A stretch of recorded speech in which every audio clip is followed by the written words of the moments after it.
نحمده ونصلي على رسوله الكريم اما بعد فاعوذ بالله من الشيطان الرجيم بسم الله الرحمن الرحيم قل انما انا بشر مثلكم يوحى الي انما الهكم اله واحد فمن كان يرجو لقاء ربه فليعمل عملا صالحا ولا يشرك بعبادة ربه احدا صدق اللہ العظیم رب اشرح لی صدری ویسر لی امری واحلل عقدۃ من لسانی یفقہوا قولی۔ شرک فی العبادت اور توحید فی العبادت کے ضمن میں 5 عنوانات ہم معین کر چکے ہیں کہ عبادت کا جو جسد ہے، جو جسم ہے، جو نظر آتا ہے، وہ ہے اطاعت۔ اطاعت کے ضمن میں یوں سمجھیے جیسے الجبرا کے فارمولے ہوتے ہیں، ان فارمولوں کے طریقے سے ایک بات نوٹ کر لیجئے۔ حضور نے فرمایا صلی اللہ علیہ وسلم لا طاعت لمخلوق فی معصیت الخالق، مخلوق میں سے کسی کی اطاعت نہیں کی جائے گی جس سے خالق کی معصیت لازم آتی ہے۔ آپ کے والدین وہ بھی مخلوق ہیں، وہ اللہ کے حکم کے خلاف حکم دے نہیں مانیں گے آپ، حالانکہ ہے والدین کے ساتھ نیک سلوک کرو، فرما برداری اچھی بات ہے، ان کی خدمت کرو، لیکن نہیں اللہ کے حکم کے خلاف کوئی حکم دیں گے تو نہیں مانا جائے گا۔ آپ کے اساتذہ ہوں، آپ کے بزرگ ہوں، آپ کے حاکم ہوں، کسے باشد، لا طاعت لمخلوق فی معصیت الخالق، اطاعت مطلق صرف اللہ کے لیے، باقی سب کی اطاعت اللہ کی اطاعت کے تابع ہوگی، اللہ کی اطاعت کے دائرے کے اندر ہوگی، جس سے اللہ کا کوئی حکم نہ ٹوٹتا ہو، اللہ کی شریعت کا کوئی حکم جو ہے پامال نہ ہوتا ہو، تب تو اطاعت کی جائے گی۔ ورنہ اگر کسی کے بھی کسی حکم سے، وہ حاکم ہو، وہ آپ کے استاذ ہوں، وہ آپ کے والدین ہوں، بڑے ہوں، بزرگ ہوں، خاندان کے لوگ ہوں، کوئی ہو، اگر آپ نے ان کی بات مان لی، ایسی بات کہ جس سے اللہ تعالیٰ کے کسی حکم کی نفی ہو گئی، اللہ تعالیٰ کے کسی حکم کی جو ہے اس کے اندر نفی ہو گئی، تو پھر یہ شرک ہو جائے گا، شرک فی الاطاعت۔ ہاں اللہ تعالیٰ کی اطاعت کے دائرے کے اندر اطاعت کر دو گے کوئی حرج نہیں۔ اس فارمولے کو اب اپلائی کیجئے۔ میں اب یہاں آج جو گفتگو کر رہا ہوں بڑے سائنٹیفک اور یوں سمجھیے کہ میتھمیٹیکل انداز میں، میں ایک انفرادی سطح پر اپلائی کروں گا اور ایک پھر یہ اجتماعی سطح پر، اس سے آپ کو اندازہ ہوگا کہ یہ کس شکل کے اندر یہ شرک جو ہے ظاہر ہوتا ہے۔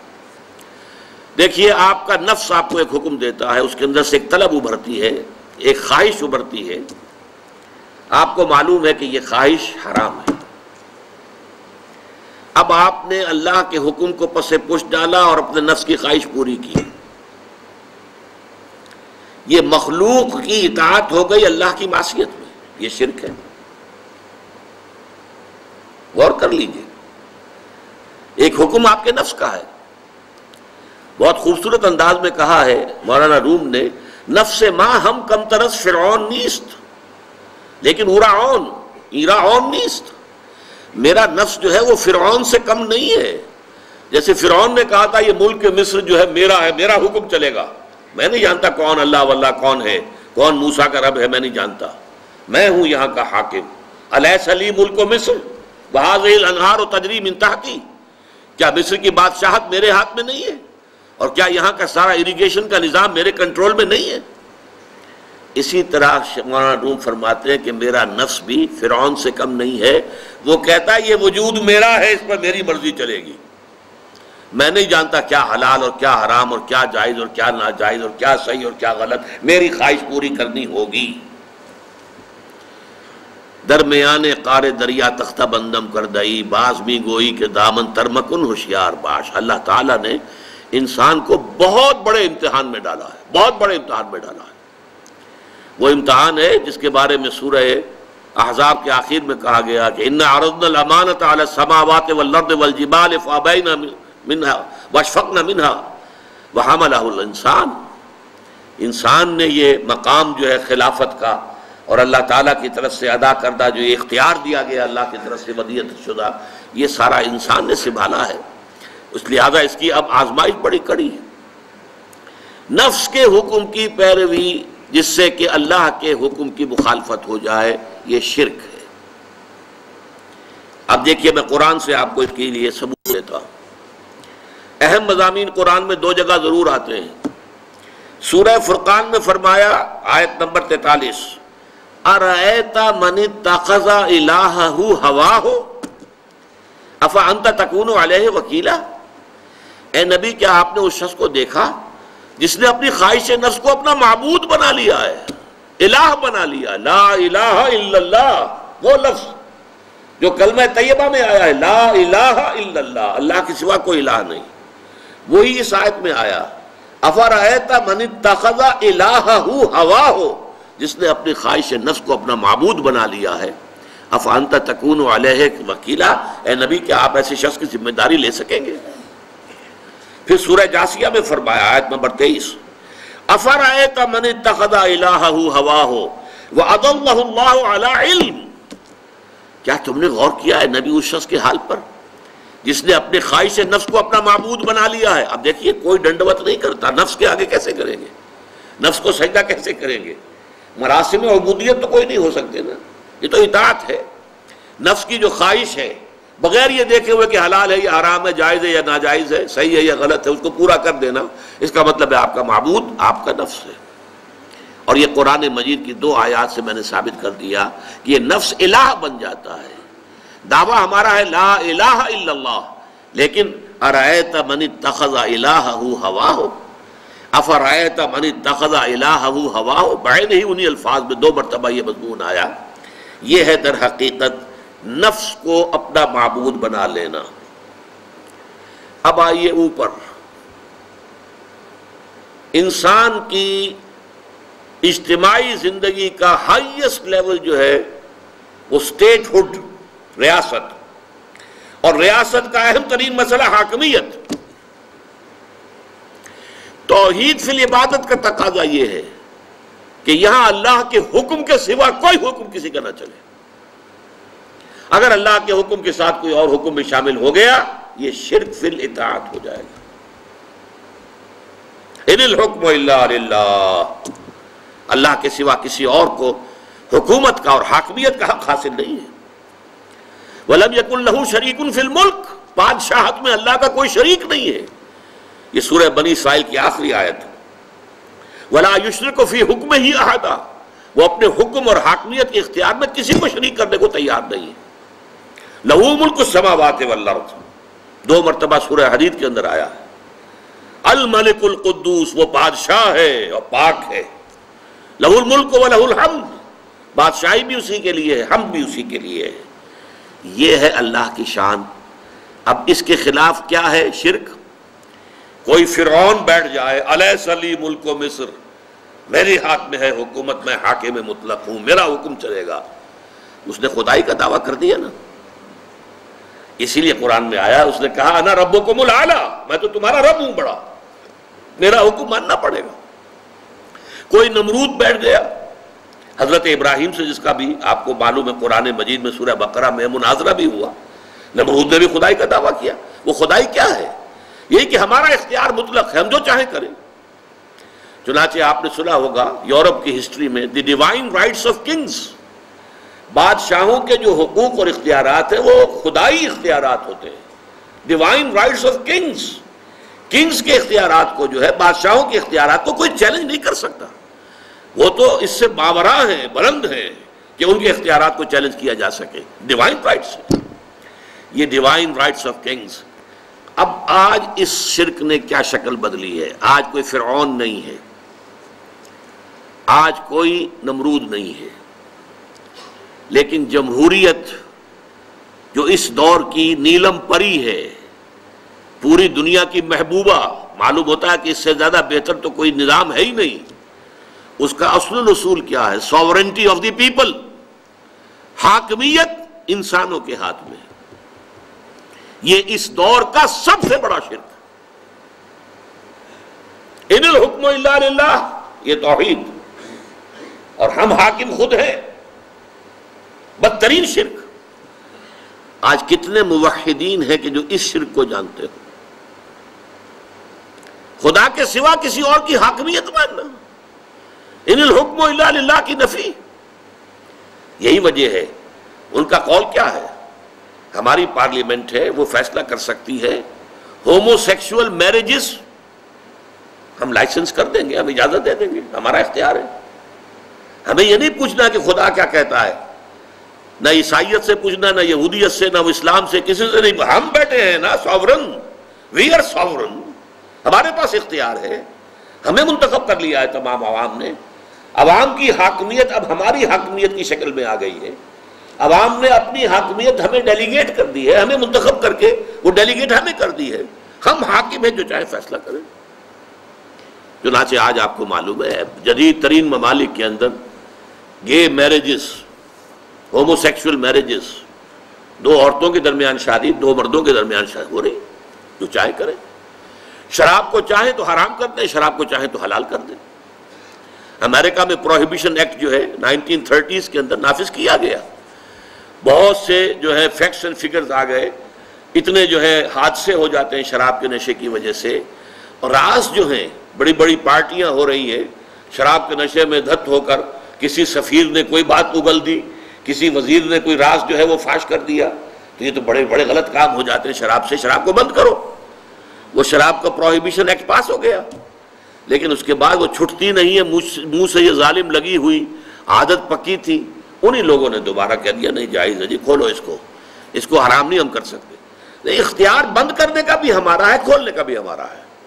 We don't know any God کہ اس کے فیصلے سے ہوگا کہ اس نے کسی شے کو حلال کیا یا حرام کیا ہے. اس سے ہمارے بحث ہی نہیں ہے. احل اللہ البیع وحرم الربا کہا ہوگا اللہ نے، بیع کو حلال کیا اللہ نے اور ربا کو حرام کیا ہے. وہ ٹھیک ہے، وہ قرآن مجید میں آیت پڑھو اور تلاوت کر کے اس کا ثواب لے لو. باقی یہ کہ ہمارا تو آپ نے ابھی سنا، پاکستان کی سب سے اونچی عدالت کے اندر جو باتیں کہی گئی ہیں، کوئی شے حرام بھی ہو تو اگر وہ لوگوں کے لیے ضروری ہو تو ہمیں کرنی پڑے گی. وہ تو اس لیے ہمیں سے کوئی غرض ہی نہیں ہے حلال اور حرام سے. ہمیں تو اپنا نظام جو بھی دنیا کے مرورہ اصول ہیں، جو بھی دنیا میں پورا نظام چل رہا ہے، اس کے ساتھ ہم آہنگ ہو کر اپنے نظام کو چلانا ہے. لہذا ہمارے لیے یہ شراب کی جو جوئے کی جو اس کی سود کی بندش، اس کی کوئی معنی نہیں. تو اس کو اب آپ سمجھ لیجئے. اسی طریقے سے قرآن مجید میں کہا گیا ہے اتخذوا احبارهم ورهبانهم اربابا من دون اللہ. ان اہل کتاب نے اپنے احبار اور رہبان کو بھی اللہ کے سوا رب بنا لیا. اس میں بڑا ایک دلچسپ واقعہ ہے کہ حضرت عدی ابن حاتم طائی جو بہت مشہور تھے، جن کے سخاوت کے بڑے داستانے ہیں، وہ عیسائی تھے، عیسائی قبیلے سے تھے، طے کا قبیلہ عیسائی تھا. تو ان کے بیٹے حضرت عدی ایمان لے آئے. انہوں نے حضور سے ڈرتے ڈرتے کہا حضور یہ قرآن کی یہ آیت سمجھ میں نہیں آئی میرے، اتخذوا احبارہم ورہبانہم اربابا من دون اللہ، ہم نے تو انہیں کبھی رب قرار نہیں دیا. حضور نے فرمایا کہ ایسا نہیں ہے، جسے وہ کہہ دیں کہ حلال ہے تم حلال سمجھ لیتے ہو، جسے وہ کہہ دیں حرام ہے حرام سمجھ لیتے ہو. کہ جی ہاں ایسا تو ہے، یہ تو تم در حقیقت یہ رب تو بنا لیا تم نے انہیں. حلال اور حرام کا فیصلہ اللہ کرے گا، کسی اور کو فیصلہ کرنے کا اختیار حاصل نہیں، یہ فیصلہ اللہ کرتا ہے. اب آپ کو معلوم ہے پوپ کے پاس دنیا میں عیسائی جو ہے سب سے زیادہ بڑی تعداد جو ہے عیسائیوں کی ہے، اور عیسائیوں میں میکسیمم نمبر جو ہے کیتھولکس کا ہے.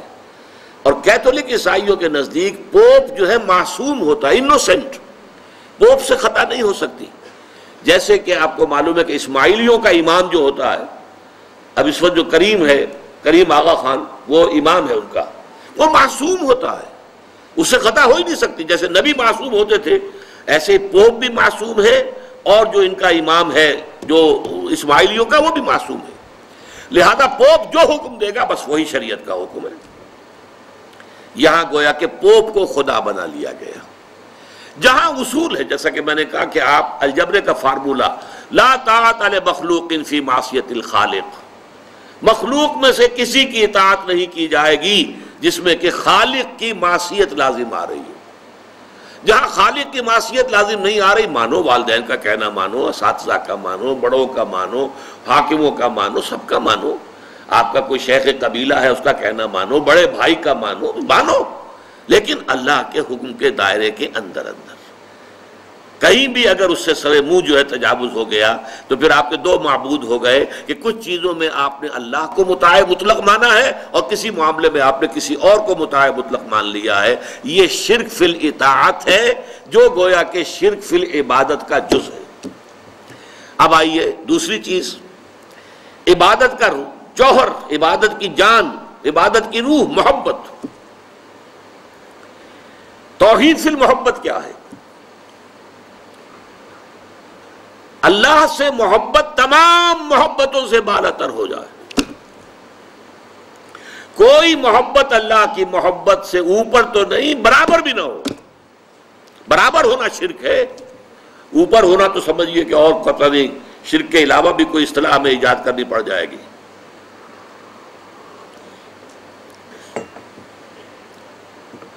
سورہ بقرہ میں فرمایا وَمِنَ النَّاسِ مَن يَتَّخِذُ مِن دُونِ اللَّهِ أَندَادًا يُحِبُّونَهُم كَحُبِّ اللَّهِ وَالَّذِينَ آمَنُوا أَشَدُّ حُبًّا لِلَّهِ. لوگوں میں سے کچھ ایسے بھی ہیں جو اللہ کے سوا کچھ ہستیوں کو محبوب بنا لیتے ہیں، اللہ کا مد مقابل بنا کر ان سے وہ محبت کرنے لگتے ہیں جو اللہ سے کرنی چاہیے تھی. وَالَّذِينَ آمَنُوا أَشَدُّ حُبًّا لِلَّهِ، اور جو واقعتاً اہل ایمان ہیں وہ شدید ترین محبت کرتے ہیں اللہ کے ساتھ. تو قرآن یہ نہیں کہتا کہ آپ والدین سے محبت نہ کریں، کرو، لیکن والدین کی محبت اللہ کی محبت کے برابر نہ ہو جائے، اس سے بڑھ نہ جائے. اولاد سے محبت کرو، اولاد کی محبت اللہ کی محبت سے بڑھ نہ جائے. دیکھیے یہ محبتوں کا امتحان ابراہیم سے اللہ نے کیسے کیسے لیا تھا. وَإِذِ ابْتَلَىٰ إِبْرَاهِيمَ رَبُّهُ بِكَلِمَاتٍ فَأَتَمَّهُنَّ قَالَ إِنِّي جَاعِلُكَ لِلنَّاسِ إِمَامًا. کیسے کیسے امتحانوں میں سے پاس ہونے کے بعد پھر وہ مرحلہ آیا کہ اللہ نے فرمایا ابراہیم میں تمہیں تمام نوع انسانی کا امام بناتا ہوں. والدین کو چھوڑا اللہ کے لیے، گھر بار چھوڑا اللہ کے لیے، بادشاہ کے دربار میں آنکھوں میں آنکھیں ڈال کر مناظرہ کیا کہ نہیں کیا؟ بادشاہ جو ہے وہ مرعوب نہیں کر سکا. فَبُہِتَ الَّذِي كَفَرَ، بلکہ جو مناظرہ ہوا ہے تو بادشاہ جو تھا نمرود وہ مبہوت ہو کر رہ گیا. اپنی جان کو اللہ سے، اللہ کی محبت سے زیادہ نہیں سمجھا. آگ میں کود گئے کہ نہیں، بے خطر کود پڑا آتش نمرود میں عشق. عقل ہے محو تماشائے لبے بام ابھی. پھر اپنے ملک کی محبت پر اللہ کی محبت کو ترجیح دی، ملک چھوڑ دیا، ہجرت کی. آخری امتحان جو لیا ہے، آخری امتحان جس سے کڑا امتحان ہو نہیں سکتا. 100 برس کی عمر میں وہ 13 برس کا بیٹا جو دعائیں مانگ مانگ کر اللہ سے لیا تھا، اکلوتا بیٹا، حکم آیا ذبح کر دو اسے. یہ ہے سب سے بڑا امتحان. 100 برس کا بوڑھا انسان اور بڑی دعائیں مانگ مانگ کر بیٹا لیا. 87 برس کی عمر میں حضرت اسماعیل کی ولادت ہوئی ہے. اب 13 برس کے ہو گئے ہیں. فلما بلغ معه السعی، جب بھاگ دوڑ کے قابل ہو گئے. 13 برس کا جوان بچہ جو ہے باپ کا دست و بازو بن جاتا ہے، بھاگ دوڑ. اس لیے آتا ہے نا کہ ابراہیم اور اسماعیل دونوں تھے جو بیت اللہ کی تعمیر کر رہے تھے. وَإِذْ يَرْفَعُ إِبْرَاهِيمُ الْقَوَاعِدَ مِنَ الْبَيْتِ وَإِسْمَاعِيلُ، اس اسماعیل کے بارے میں انی ارا فی المنام انی اذبحک فانظر ماذا تری. اے میرے بچے میں دیکھ رہا ہوں خواب میں، بار بار یہ خواب آ رہا ہے کہ میں تمہیں ذبح کر رہا ہوں.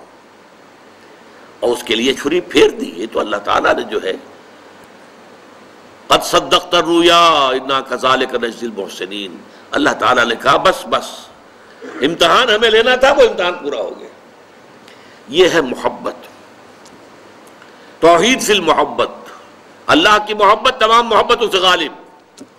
اور اگر کوئی ایک محبت بھی آ کر آپ کے دل کے سنگھاسن پر اللہ کی محبت کے ساتھ براجمان ہو گئی، بات ساتھ کہہ رہا ہوں، اوپر نہیں، ساتھ بیٹھ گئی آپ کے دل کے تخت پر، تو یہی شرک فی المحبت ہے. اب دیکھیے یہ تو میں نے انڈیویجول لیول پر آپ سے بات کی. اب آئیے اجتماعی سطح پر، بلکہ اسی ضمن میں ایک آیت اور سن لیجئے.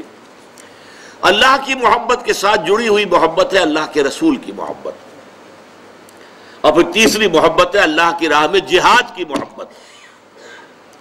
اب توحید فی المحبت کے لیے سورہ توبہ کی آیت نمبر 24 جو ہے وہ لرزا دینے والی بھی ہے اور بہت جامع بھی ہے.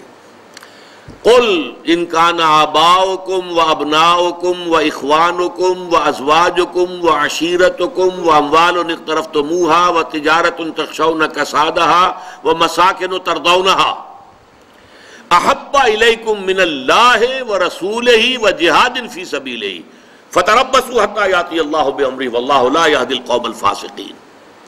اے نبی ان سے کہہ دیجئے لوگوں دیکھو، اگر تمہیں اپنے باپ، اپنے بیٹے، اپنے بھائی، اپنی زوج، مرد کے لیے بیوی، بیوی کے لیے شوہر زوج ہے، اور اپنے رشتہ دار اور وہ مال جو تم نے بڑی محنت سے کما کر جمع کیے ہیں، اور وہ کاروبار جن کی کساد بازاری کا تمہیں ڈر رہتا ہے، اور وہ محل، وہ حویلیاں، وہ مکانات جو تم نے بنائے ہیں تمہیں بہت محبوب ہیں، اگر ان 8 چیزوں کی محبت زیادہ ہو گئی تمہارے دل میں، اللہ کی محبت سے، اس کے رسول کی محبت سے، اور اس کی راہ میں جہاد کی محبت سے، تو جاؤ دفع ہو جاؤ، انتظار کرو یہاں تک کہ اللہ اپنا فیصلہ سنا دے. اور اللہ ایسے ناہنجاروں کو ہدایت نہیں دیتا. 8 محبتیں ایک پرڑے میں ڈال لیجئے: باپ کی محبت، بیٹے کی محبت، بھائی کی محبت، بیوی کی محبت، رشتہ داروں کی محبت. 5 مال کی 3 شکلیں: جائیداد، کاروبار اور کوئی نقد. 3 یہ شکلیں، 3 جمع 5 8. اور 3 محبتیں دوسرے پلڑے میں ڈالی: اللہ کی محبت، رسول کی محبت اور جہاد کی محبت. اب اگر یہ پلڑا بھاری ہے 8 والا تو جاؤ دفع ہو جاؤ. تمہارا اللہ سے کیا سروکار؟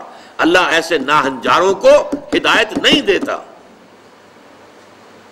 سب سے پہلے یہ طے کر لو کہ ان 3 محبتوں کا پلڑا نیچے ہونا چاہیے، بھاری ہونا چاہیے ان 8 کے مقابلے میں. یہ ہے توحید فی المحبت اور یہ ہے شرک فی المحبت. لیکن اب اس کو لائیے ذرا اونچے سطح پر. وہ جو میں نے کہا انسانی معاشرہ، ریاست، اس ریاست کے لیے، معاشرے کے لیے بھی کوئی ایسی شے موجود ہونی چاہیے کہ جو اس میں رہنے والے یا اس میں شامل سب لوگوں کی محبوب شے بن جائے. یہ کامن محبت انہیں جوڑے گی، ان کے اندر اتحاد پیدا کرے گی.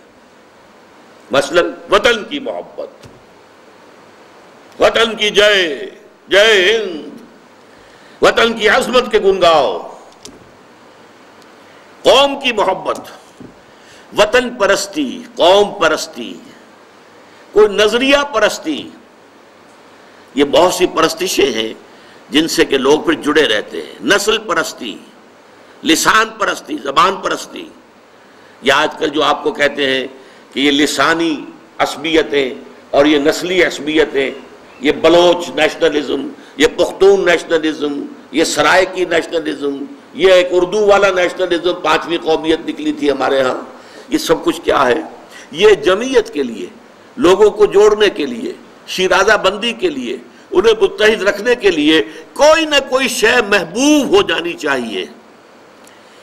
اس اعتبار سے اس دور کا سب سے بڑا شرک وطن پرستی ہے. لیکن پھر دیکھیے، میں بات آپ سے عرض کر رہا ہوں، علماء کرام اس کو نہیں پہچان پائے. اس کو پہچانا ہے تو علامہ اقبال نے پہچانا ہے. اس دور میں اور ہے، جام اور ہے، جم اور، ساقی نے بنا کی روش لطف و ستم اور، تہذیب کے آذر نے ترشوائے صنم اور، مسلم نے بھی تعمیر کیا اپنا حرم اور، ان تازہ خداؤں میں بڑا سب سے وطن ہے، جو پیرہن اس کا ہے وہ مذہب کا کفن ہے. نظارہ دیرینہ زمانے کو دکھا دے، اے مصطفی خاک میں اس بت کو ملا دے.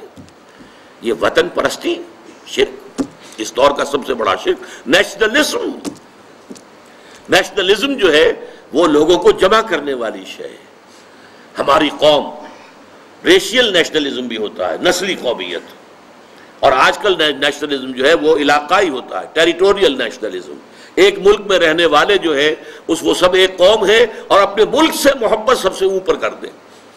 یہ ہے در حقیقت علامہ اقبال نے جس کو کہا کہ وطن ایک تو ہے وطن سے محبت ہونا، وہ ٹھیک ہے، حب الوطن من الایمان حدیث ہے.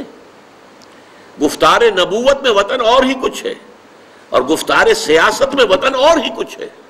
وطن جب آتا ہے ایک پولیٹیکل کانسیپٹ کی حیثیت سے، وہ معبود بنتا ہے۔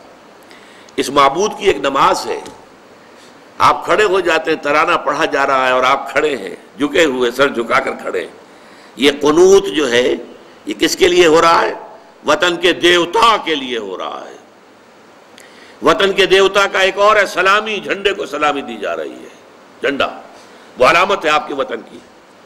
آپ کے علم میں ہوگا، میں اس ترانے کے پڑھے جانے کے وقت کھڑا نہیں ہوتا، اور اس سے بڑی کنٹروورسیز بھی ہوئی ہیں، مجھے بڑی تلخ باتیں بھی سننی پڑی ہیں، لیکن میں یہ سمجھتا ہوں کہ در حقیقت یہ وطن کی نماز ہے، وطن کی حمد ہو رہی ہے، وطن کے اور ترانے گائے جا رہے ہیں۔ در حقیقت یہ اجتماعی سطح پر پولیٹیکل سائنس کے اعتبار سے آج وطن جو ہے وہ جو ہے ایک معبود کی شکل اختیار کر گیا ہے۔ اب آئیے مراسم عبادت، یہ قنوت بھی اللہ کے لیے ہے، جھک کر کھڑے ہونا، اسے قنوت کہتے ہیں۔ قانتین، قانتون، پھر رکوع اللہ کے لیے، سجدہ انتہا ہے، اس لیے کہ اس میں تو انسان جو ہے اپنے جسم میں جو اعلیٰ ترین حصہ ہے یہ پیشانی، یہ جب زمین پر ٹیک دیتا ہے اپنے پروردگار کے حضور میں، تو گویا کہ اپنی انانیت کی نفی مطلق ہو گئی۔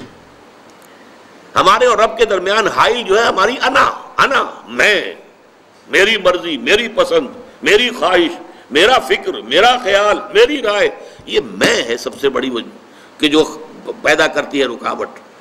اس میں کو آپ جو ہے اللہ کے حضور میں، حدیث میں آتا ہے جب سجدہ کرو تو یوں محسوس کرو جیسے کہ تم نے اپنی پیشانی اپنے رب کے قدموں میں رکھ دی ہے۔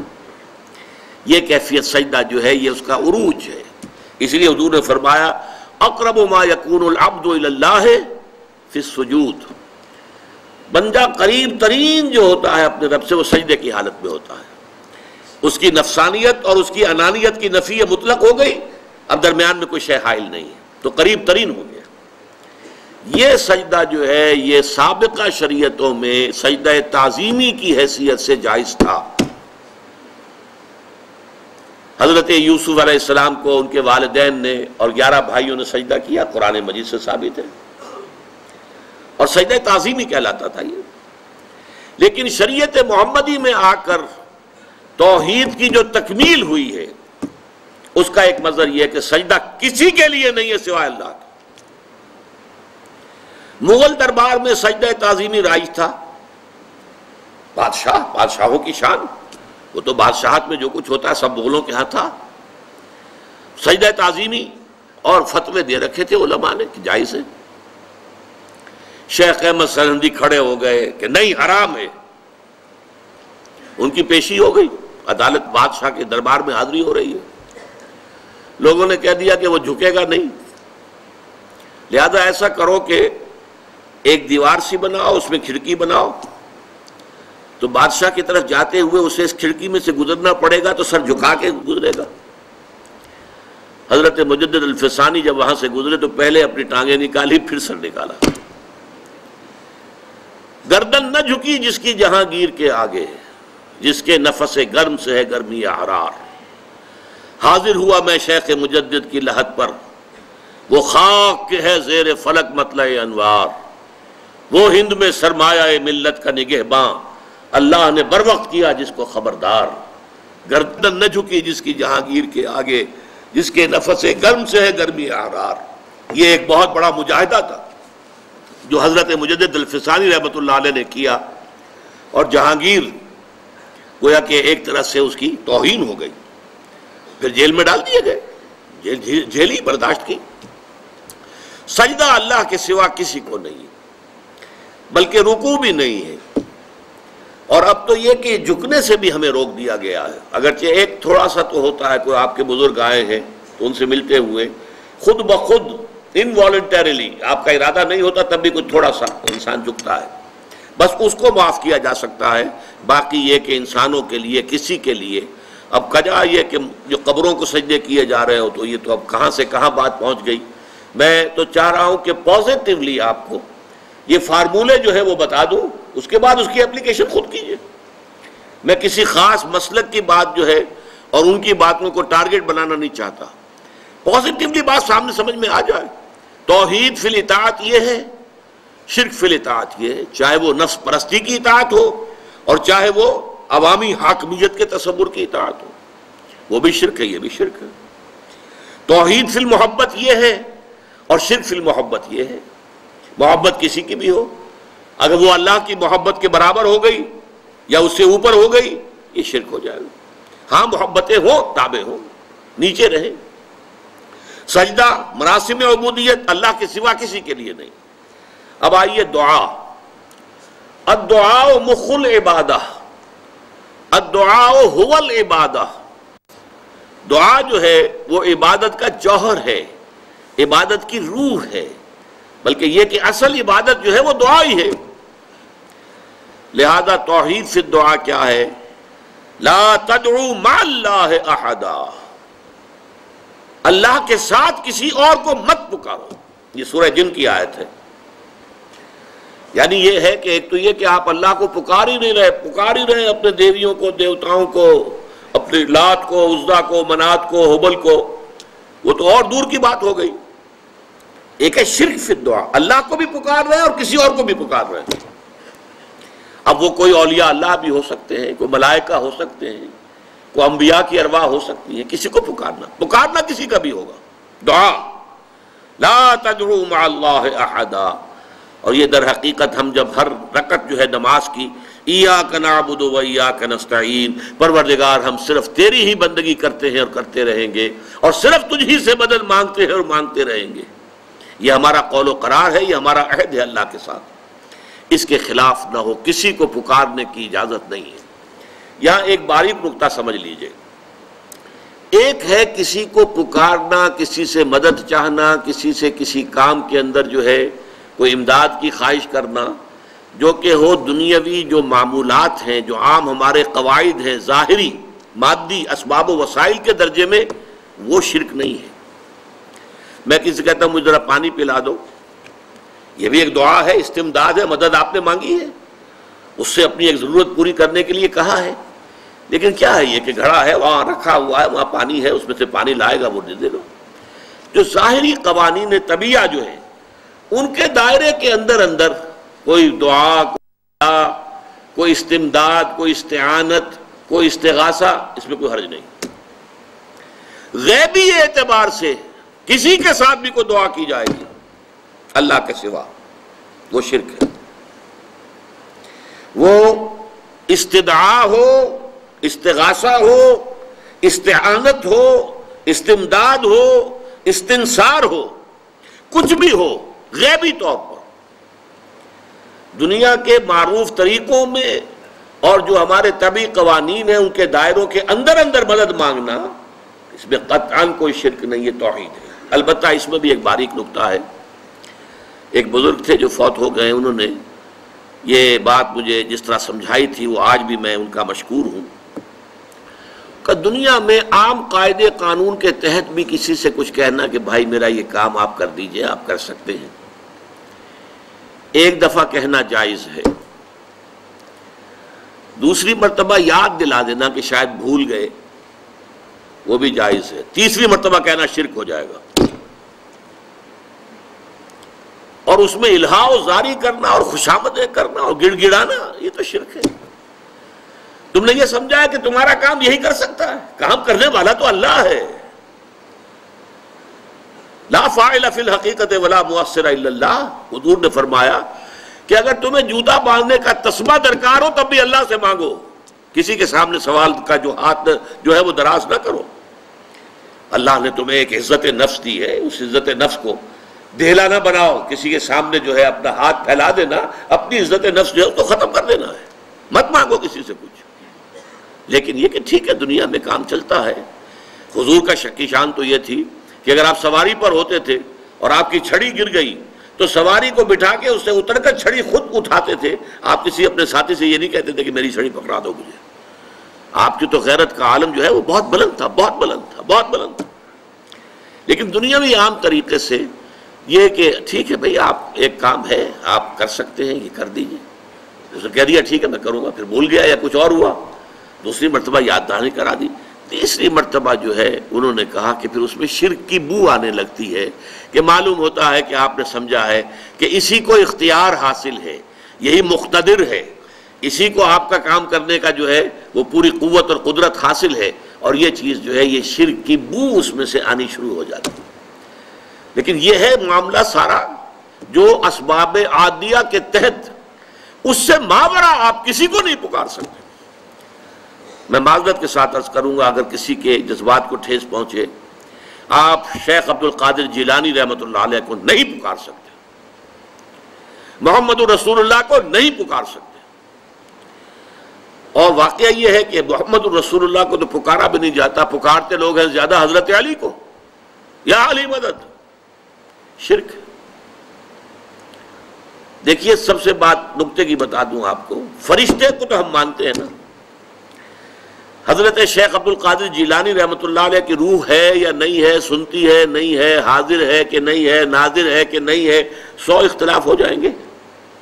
اختلافات کی تو گنجائش ہے نا. فرشتہ ہے یا نہیں ہے, وہ تو فرشتہ تو ہے, آپ کے دونوں کندھوں پہ بیٹھا ہوا ہے.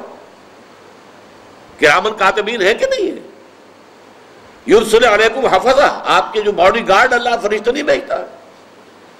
لیکن آپ فرشتے سے بھی نہیں کہہ سکتے کہ میرا یہ کام کرو. فرشتے کے وجود پہ تو کوئی شک نہیں ہے. یا جبرائیل میرا یہ کام کرو, قطعاً نہیں, غلط, شرک.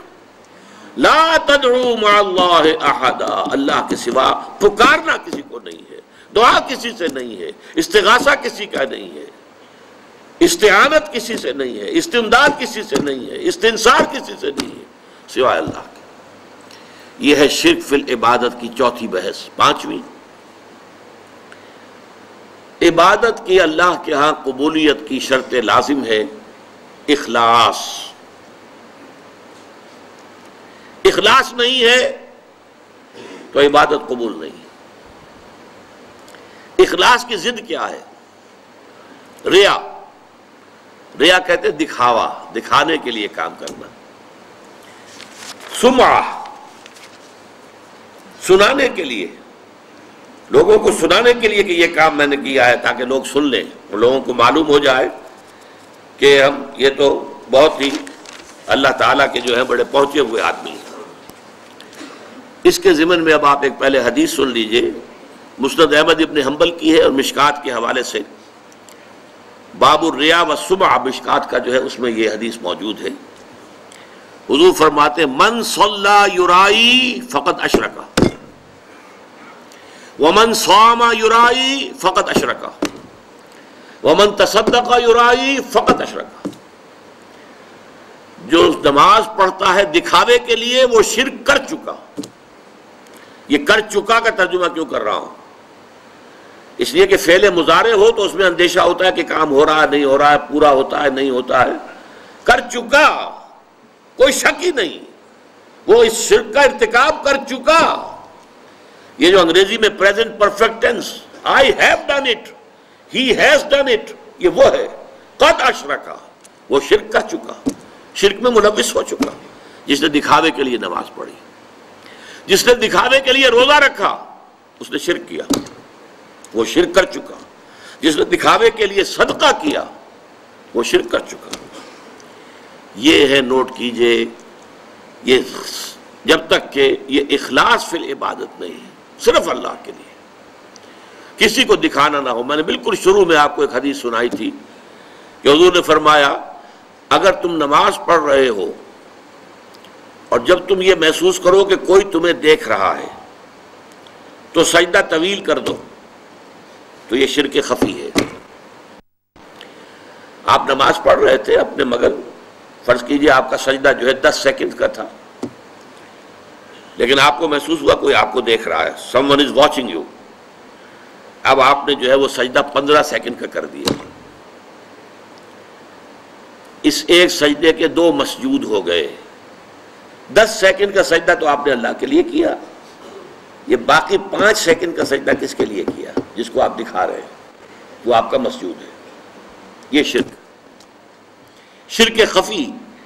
اس لیے ابتدا میں جو میں نے کہا تھا, کچھ شرک جلی ہوتے, کچھ شرک خفی ہوتے. اس شرک کو کون دیکھے گا؟ یہ تو آپ خود ہی متنبع ہو جائیں تو ہو جائے، اس کو کوئی اور تو نہ اس کے اوپر حکم لگا سکتا ہے، نہ کوئی فتویٰ لگا سکتا ہے۔ اور وہ حدیث بھی یاد کیجئے جو میں سنا چکا ہوں شروع میں آپ کو، کہ یہ جو شرک ہے خفی، شرک خفی کا پہچاننا اتنا مشکل ہے جتنا کسی انتہائی تاریک رات میں سیاہ پتھر پر سیاہ چیونٹی کو چلتے ہوئے دیکھنا مشکل ہے، اتنا ہی یہ شرک خفی کا پہچاننا مشکل ہے۔ رات تاریک اندھیری رات، اور اس میں سیاہ پتھر کے اوپر سیاہ جو ہے چیونٹی چل رہی ہے، اس کا دیکھنا کتنا مشکل ہوگا۔ اس حوالے سے نوٹ کر دیجئے، قرآن مجید میں 3 مقامات پر یہ بات واضح کی گئی ہے کہ جو بھی نیکیاں، جو بھی خیر کے کام، جو بھی عبادت خداوندی کے کام لوگوں کو دکھاوے کے لیے کیے جائیں تو ان کی مثال کیا ہے؟ سورہ ابراہیم میں فرمایا مثل الذین کفروا بربہم اعمالہم کرماد اشتدت بہ الریح فی یوم عاصف۔ یہ جو نیکیاں لے کر آئیں گے، ریاکاری والی نیکیاں اور دکھاوے والی نیکیاں اور سمعہ والی نیکیاں، ڈھیر کے ڈھیر ہوں گے، لیکن ان کی مثال ایسی ہوگی کہ جیسے راکھ کا ایک ڈھیر ہو اور ایک تیز ہوا چلے اور اس پوری راکھ کو بکھیر کے رکھ دے، اس کی کوئی حقیقت نہیں ہوگی اللہ کے یہاں۔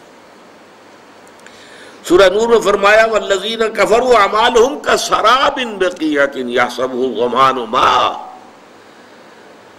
جو لوگ ایمان حقیقی سے، حقیقی ایمان سے محروم ہیں اور نیکیوں کو کام کر رہے ہیں، ان کی یہ نیکیاں جو ہے سراب کے مانند ہیں، جنہیں پیاسا سمجھتا ہے کہ پانی ہے، حقیقت میں پانی نہیں ہوتا، قیامت کے دن آ کر کھل جائے گا، کوئی نیکی نہیں۔ سورہ فرقان میں فرمایا وَقَدِمْنَا إِلَىٰ مَا عَمِلُوا مِنْ عَمَلٍ فَجَعَلْنَاهُ هَبَاءً مَنْثُورًا۔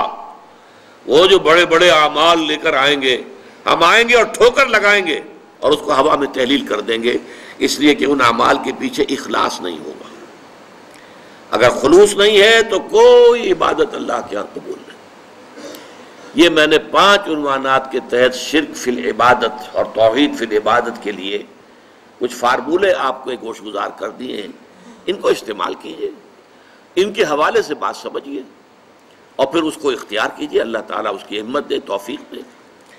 اب دیکھیے، یہ ایک بات تو واضح ہو گئی میرے اس بیان سے جو میں نے شروع میں کہا تھا کہ ہمارا دین دین توحید ہے اور توحید کی ضد شرک ہے۔